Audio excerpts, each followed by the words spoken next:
Saudara pendengar sekalian, Radio Horor Indonesia segera dimulai.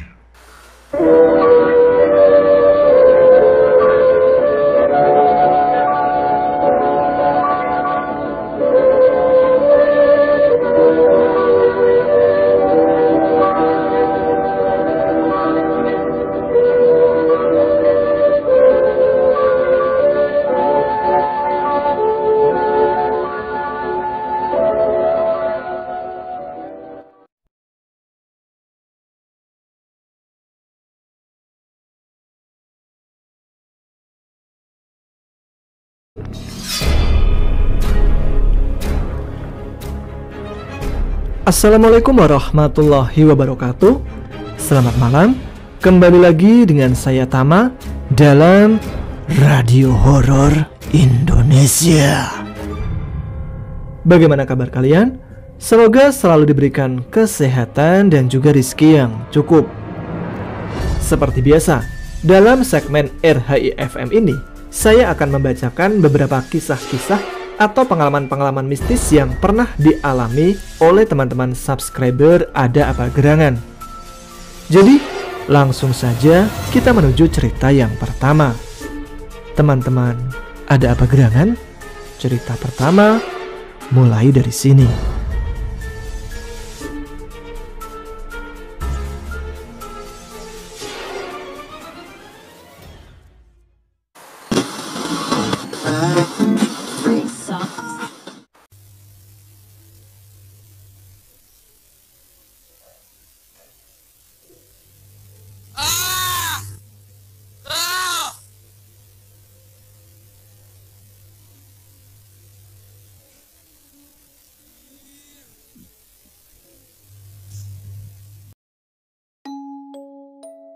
Assalamualaikum, perkenalkan nama saya M. Teguh Rismayana. Panggilan akrab saya adalah John. Jadi panggil saya John saja, biar lebih akrab. Nama John itu karena dulu saya adalah fans John Cena pada zaman SMP. Sampai-sampai saya ke sekolah pakai kalung ada gemboknya. Sebelum saya cerita, saya mau memberitahu background saya dulu.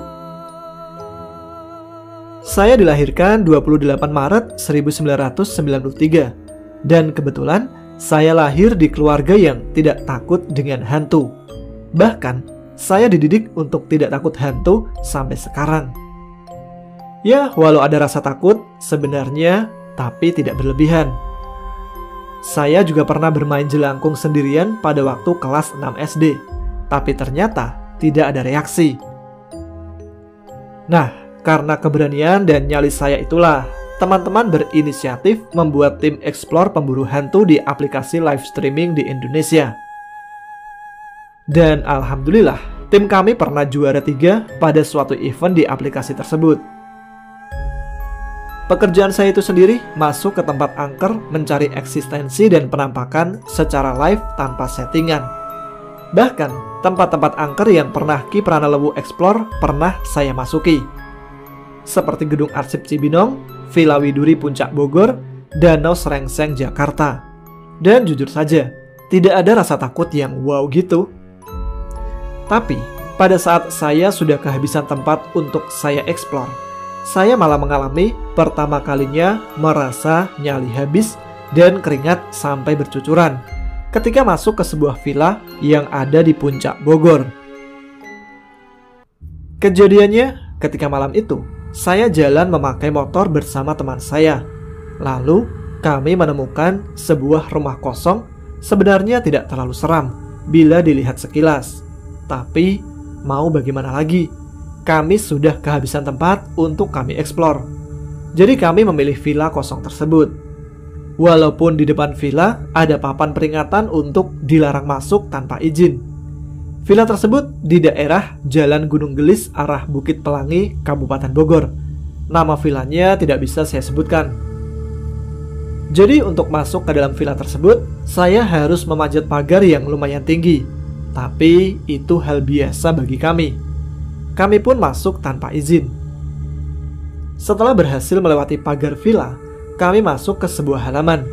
Lalu kami mencari jalan untuk masuk ke dalam villa itu karena jendela dan pintunya masih dalam kondisi bagus. Tapi ternyata setelah kami cek villa itu tidak dikunci.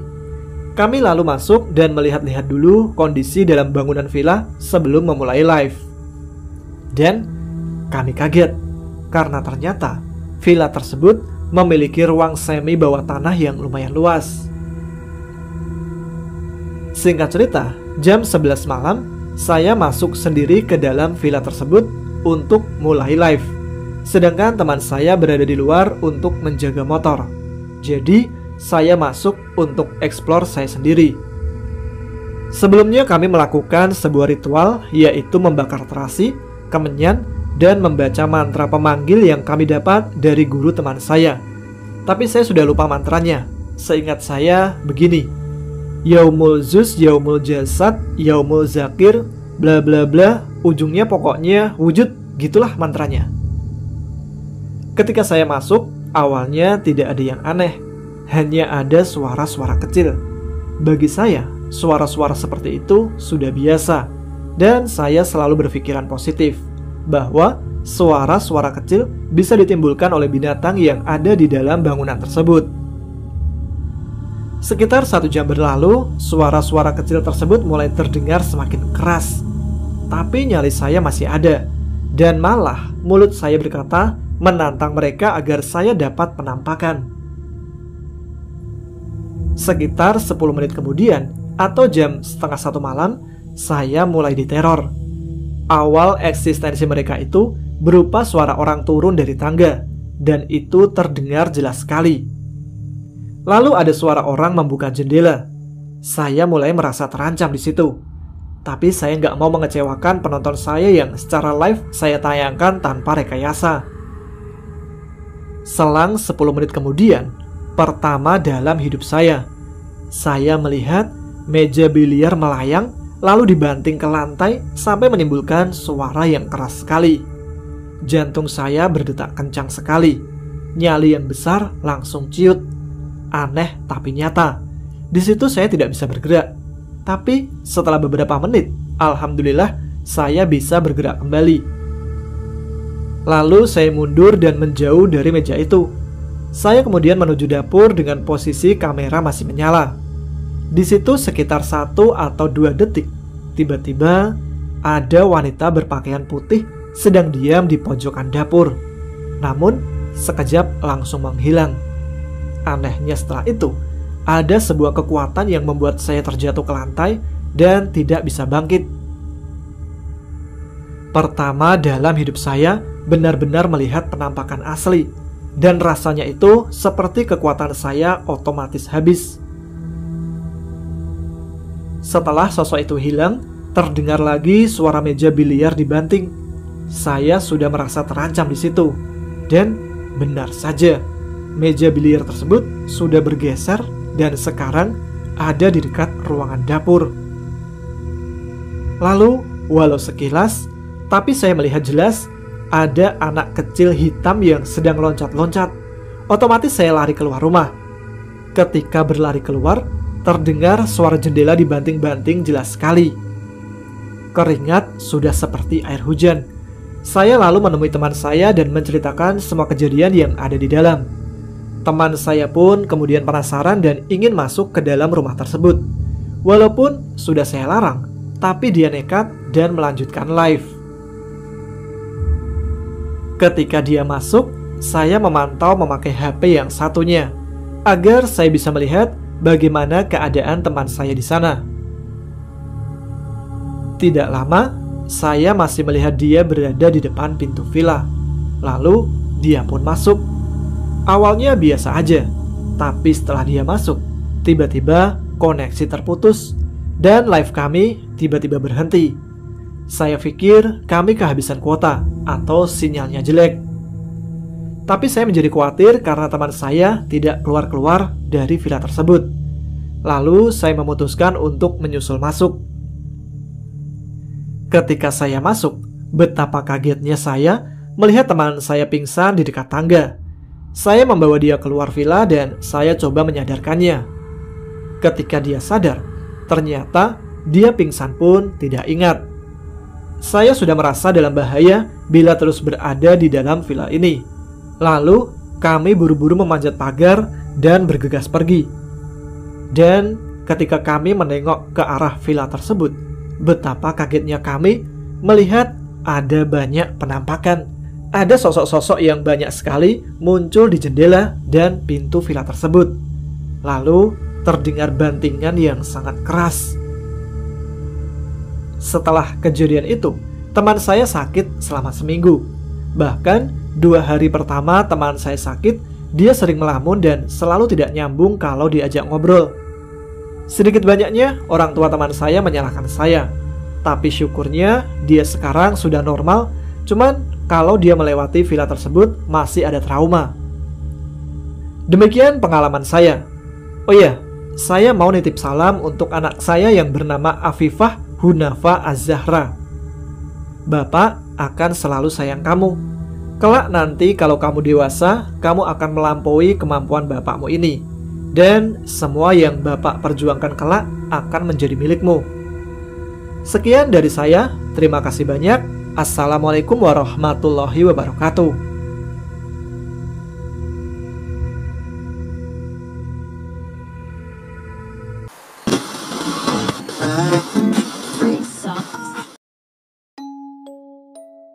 Assalamualaikum warahmatullahi wabarakatuh.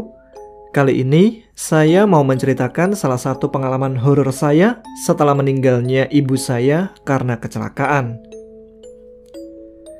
Kejadian bermula sekitar tahun 2018.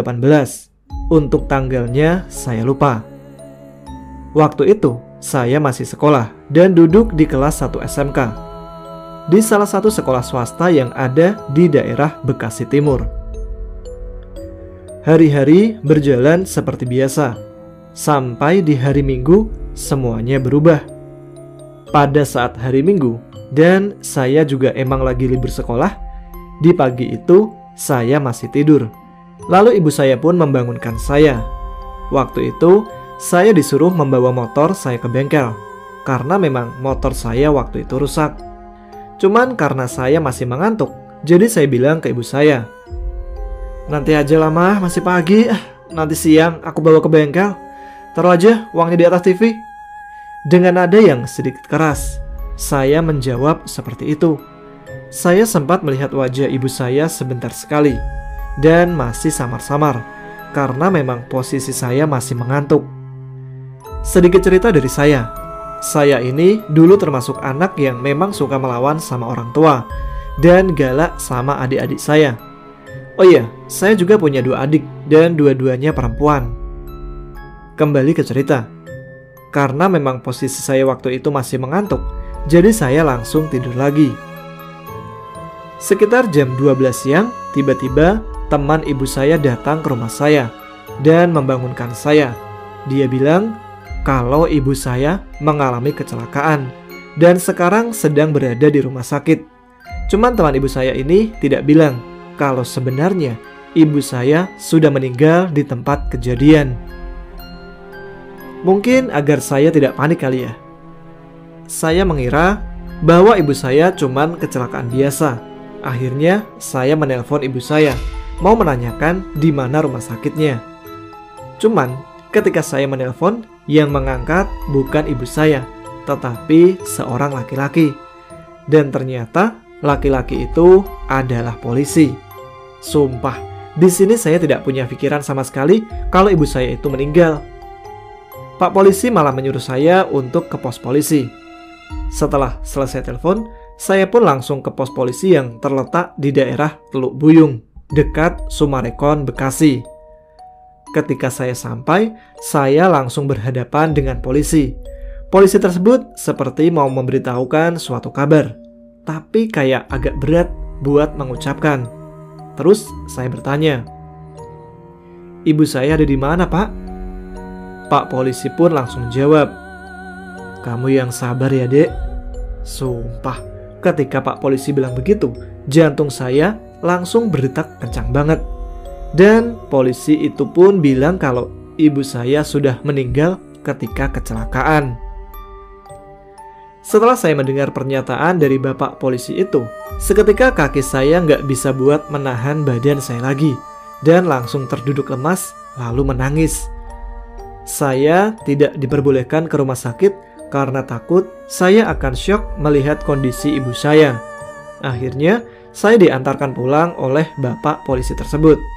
Karena kalau pulang sendirian dengan keadaan saya seperti ini, takut terjadi apa-apa di jalan.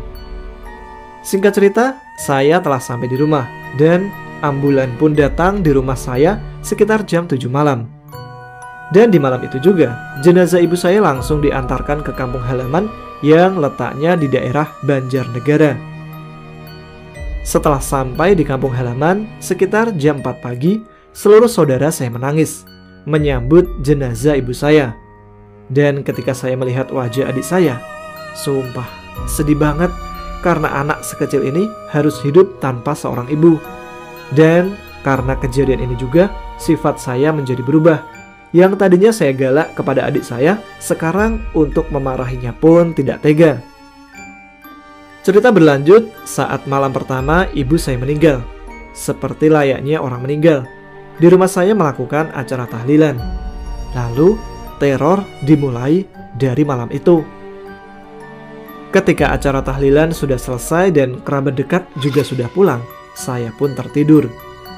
Sekitar jam 12 malam, saya terbangun karena mendengar suara seperti suara ibu saya yang sedang menangis, persis berada di belakang rumah. Dan suara itu berjalan mengelilingi rumah saya. Ternyata di pagi harinya, bukan hanya saya yang mendengar, tapi tetangga-tetangga sekitar juga mendengar suara itu. Teror setiap malam terus berlanjut seperti itu. Hingga ketika malam keempat, ada tetangga saya yang memang saya akui besar nyalinya. Jadi di malam itu sekitar jam 12 malam, tetangga saya ini mendengar suara ibu saya yang sedang menangis lagi. Dan tetangga saya itu keluar dari rumah untuk mengeceknya. Tapi setelah dicek keluar dan dia melihat sekeliling, tidak ada apa-apa, hanya ada suara tangisan saja. Suara itu bersumber dari bawah pohon pisang persis. Dan lucunya, tetangga saya ini bilang ke suara tersebut, "Udahlah, itu pohon pisang belum berbuah, gak usah ditangisin mulu." Setelah tetangga saya bilang seperti itu, suara ibu saya itu seperti berlari menjauh. Keesokan harinya, karena tetangga mulai resah, akhirnya dicari tahulah kenapa bisa seperti ini. Dan setelah ditelusuri, ternyata ibu saya masih punya hutang dengan seseorang yang ada di kampung saya. Cuman karena ibu ketika meminjam uang, saudara, bapak, dan saya nggak ada yang tahu. Akhirnya saudara saya bilang ke kakak ibu saya kalau adiknya masih punya hutang. Cuman yang sangat disayangkan, awalnya kakak ibu tidak percaya. Dan akhirnya tepat di malam kelima, ibu pun kembali menangis. Tapi kali ini ibu menangis tepat di depan rumah kakak ibu saya yang sebelumnya tidak percaya kalau ibu punya hutang. Akhirnya, karena diteror satu malam, kakak ibu pun langsung membayarkan hutang ibu tersebut. Cerita berlanjut ketika saya sudah balik lagi ke Bekasi. Jadi, selang beberapa bulan, saya iseng ke tempat ibu kecelakaan, yang lokasinya itu persis di depan toko ibu saya. Saya pun duduk di situ sambil merenung, kenapa bisa secepat ini ibu meninggalkan saya. Sampai sekitar jam 5:30 sore, ada tukang sate langganan ibu yang lewat. Lalu saya pun membeli sate si abang penjual sate ini, karena memang agak lapar waktu itu.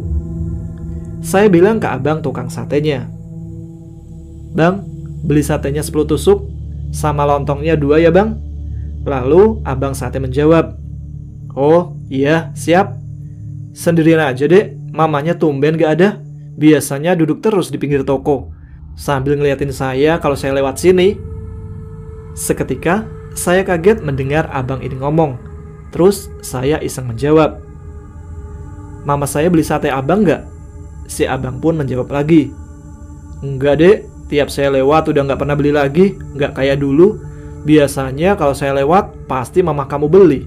Terus kalau saya sapa juga paling senyum aja, nggak ngomong sama sekali.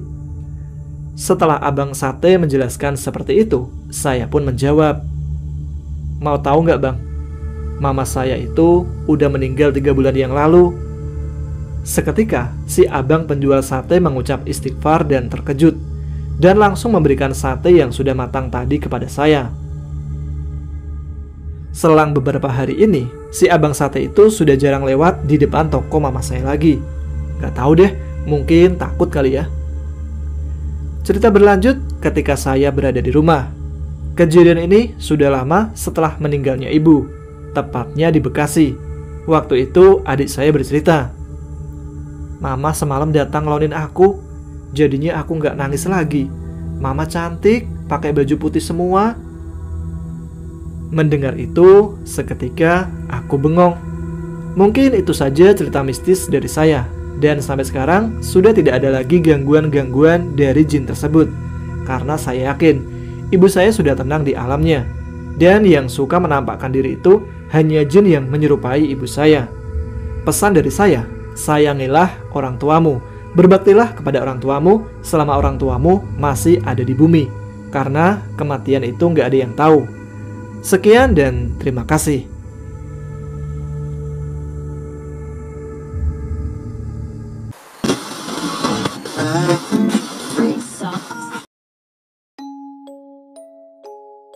Assalamualaikum warahmatullahi wabarakatuh. Salam sejahtera. Perkenalkan, nama saya Owi, biasa dipanggil sama teman-teman L. Kejadian mistis yang saya alami ini sudah cukup lama, yaitu tahun 1990, waktu saya masih sekolah STM. Waktu itu, zamannya anak-anak STM masih sering ribut tanpa senjata tajam. Paling pakai gesper sama batu andalannya. Lebih banyak sih main tangan kosong. Karena kondisi seperti itu, saya pun belajar ilmu kebatinan. Tujuannya sih buat menjaga diri. Oh iya, saya tinggal di daerah Sunter, Tanjung Priuk, Jakarta Utara. Perbatasan sama Jakarta Pusat. Kalau sekolahnya dulu di salah satu STM yang ada di Kemayoran.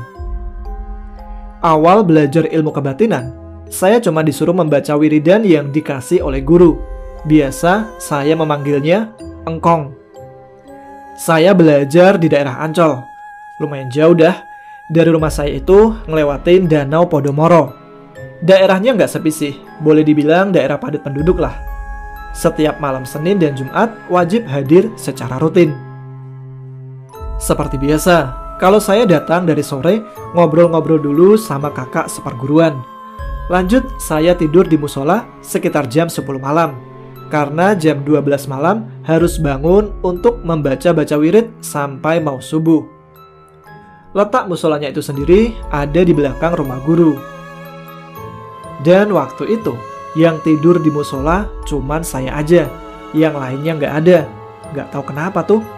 Dan anehnya, setiap jam 12 malam pasti ada aja yang bangunin, seperti digoyangin padahal nggak ada orang, atau ada suara ayam yang berkokok. Awalnya sih takut, tapi begitu udah 4 kali kesana, jadi biasa aja. Kegiatan seperti itu saya jalani rutin setiap malam Senin dan malam Jumat selama 4 bulan. Begitu sudah lewat 4 bulan, saya disuruh datang malam Rabu, diajak ngobrol berdua sama guru. Beliau bilang bahwa sudah waktunya. Saya sih cuma manggut-manggut aja. Saya disuruh mengganti baju sama selembar kain putih seperti pakaian ibadah haji, cuman dililit di badan. Setelah itu, saya duduk di bangku kecil, terus disiram kembang-kembang. Saya nggak ingat berapa rupa tuh kembang. Sambil dibaca-bacain, dan saya juga nggak tahu apa yang dibaca. Kejadian itu di belakang rumah beliau sekitar jam 11 malam. Setelah dimandiin air kembang dan ganti pakaian, saya disuruh pulang. Kata beliau, mulai besok 3 hari ke depan, yaitu Rabu, Kamis, dan Jumat, puasa ya, malamnya tetap wirid. Malam itu saya langsung pulang dengan jalan kaki. Karena sudah malam, udah nggak ada metro mini. Kalau saya pulang dari rumah guru, memang selalu melewati Danau Podomoro. Sepanjang saya berjalan melewati danau, ada suara seperti batu yang dilempar ke air. Dan bunyinya juga lumayan kencang, sekitar 5 kali. Saat itu, saya berpikir itu adalah ikan yang sedang nenggak. Singkatnya, 3 hari saya lalui dengan puasa Rabu, Kamis, dan Jumat, dan malamnya wirid sampai subuh, terus tidur dan bangun siang lalu pergi ke sekolah, karena sekolahnya memang masuk siang. Dan anehnya, selama 3 hari itu, setiap saya tidur selalu mimpi basah. Setelah lewat 3 hari, malam Sabtunya saya kembali ke rumah guru. Awalnya saya cerita tentang mimpi basah setiap hari. Beliau cuma senyum-senyum sambil bilang, "Gak apa-apa, yang penting bukan menghayal. Wajar anak laki-laki mimpi basah mah." Terus beliau bilang, "Malam ini tidur di musola aja, gak usah balik, udah malam. Nanti di jalan kenapa-napa lagi." Nah, di situ baru saya cerita kalau waktu pulang dari sini malam Rabu kemarin, saya lewat pinggir danau seperti ada orang yang lempar batu ke air. Terus beliau bilang, "Gak apa-apa, nanti juga tahu." Setelah ngobrol-ngobrol sama beliau, jam 10 malam, saya pamit untuk tidur di musola. Yang saya masih bingung adalah kenapa teman-teman yang lain lebih memilih tidur nyender di halaman rumah beliau daripada rebahan di depan musola. Malam ini malam Sabtu, saya tidur seperti biasa. Pas di jam 12, selalu ada yang membangunkan. Seperti biasa pula, saya ambil wudhu, lalu sholat malam, lanjut wirid. Tapi ini malam lain dari biasanya. Adem, tapi sepi banget, gak ada suara apapun. Saya tetap lanjut wirid. Sampai sekitar 1 jam, tiba-tiba ada yang jatuh di depan saya persis. Suaranya kencang banget. Saya diemin dah tuh, soalnya saya keadaannya sambil merem. Dan di dalam musola itu keadaan gelap karena selalu dimatikan lampunya kalau malam. Beberapa saat kemudian, saya penasaran juga, apa sih yang jatuh? Ketika saya membuka mata, kagetlah. Baru kali ini saya lihat makhluk goib. Yang saya lihat waktu itu, sebuah kepala tanpa rambut. Lidahnya menjulur panjang seperti mau ngejilatin saya. Sontak saya kabur ke rumah guru yang gak jauh jaraknya. Pas di depan rumah beliau, rupanya di sana sudah ada 4 teman dan guru saya. Belum sempat saya bercerita, beliau langsung bilang, "Cemen banget sih jadi laki, gitu aja takut," sambil tersenyum. "Lah, baru pertama kali ngeliat Kong, wajar dah takut," kata saya sambil nyengir. Malam itu saya izin pulang langsung karena takut. Lalu beliau bilang, "Ayo, kalau mau pulang bareng sekalian, engkong ada urusan ke Kemayoran." Berangkatlah saya jalan kaki bertiga. Saya, beliau sama teman yang ada di sana. Sedangkan teman yang lainnya masih di rumah beliau. Pas lewat Danau Podomoro, kejadian yang sama waktu malam Rabu ketika saya lewat terjadi lagi. Seperti ada batu yang dilempar ke air. Di situ saya tanya lagi kepada beliau. Tanpa basa-basi, beliau langsung mengusap mata saya. Sambil jalan, tangan saya dipegang. Dan bukan main terkejutnya. Sepanjang jalan, banyak makhluk gaib yang sedang berdiri di pinggiran danau yang bentuk dan rupanya seram-seram. Setiap mau ngelewatin, makhluk itu langsung menceburkan dirinya ke danau. Saya cuma bisa diam. Setelah lewatin danau, beliau mengusap lagi mata saya sambil bilang, "Udah tahu kan kenapa air danau seperti ada batu yang jatuh?" Di situ dah baru saya ngerti kejadian kemarin. Besok Rabu, Kamis sama Jumat puasa lagi ya. Nanti datang lagi malam Senin. Yang tadi udah gagal, kata beliau. Saya pun coba lagi puasa Rabu, Kamis, dan Jumat. Kali kedua ini 3 hari puasa nggak lagi mimpi basah. Malam Seninnya saya datang. Kali ini saya disuruh tidur di kamar khusus yang ada di rumah beliau. Dan seperti biasa, pas tengah malam selalu ada yang membangunkan. Karena sudah dikasih tahu jangan buka mata saat wirid apapun yang terjadi, saya pun ikutin saran beliau. Kira-kira 1 jam selagi wirid, terasa ada yang memanggil-manggil nama saya. Suaranya perempuan. Saya coba tetap khusyuk dengan bacaan saya. Tapi makin lama, suara itu semakin dekat ke telinga. Bahkan tubuh saya serasa diusap-usap. Saya tetap hiraukan dan tetap khusyuk. Kejadian itu berlangsung lama sampai terdengar suara pengajian dari musola yang menandakan subuh akan tiba. Setelah wirid selesai, saya keluar kamar. Di situ saya melihat beliau senyum sambil bilang, "Ente berhasil. Terusin amalan wirid ya, tiap malam Senin sama malam Jumat. Ingat, jangan dibaca di bawah jam 10 malam." Nah, mulai hari itu, percaya diri saya menjadi tinggi. Gak ada rasa takut-takut sama siapapun. Bahkan saat tawuran pun selalu terdepan. Ternyata efek kedepannya gak semanis yang dibayangkan. Perilaku saya jadi pemarah, bahkan selalu mau menang sendiri. Setelah 3 tahun lebih saya jalani, akhirnya saya berpikir bahwa ini bukan diri saya sebenarnya. Dan selama itu sering banget ketemu penampakan ketika malam. Dari mulai perempuan yang cantik atau yang sangat serem, anak-anak kecil yang sering lewat begitu aja di depan saya, bahkan suara ayam yang selalu membangunkan saya saat malam Senin dan malam Jumat. Walau tidak selalu sih, padahal gak ada tuh yang melihara ayam di sekitar rumah. Mulailah saya gak amalin wiridnya. Saya pun jarang main ke rumah beliau. Suatu waktu beliau mainlah ke rumah saya. Beliau bilang, "Kenapa gak pernah datang lagi?" Akhirnya saya cerita ke beliau tentang diri saya.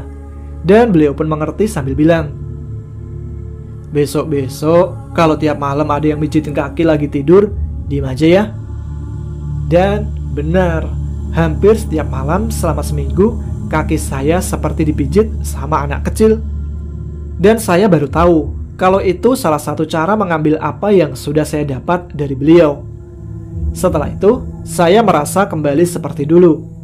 Rupanya lebih enak jadi diri sendiri tanpa bantuan makhluk goib.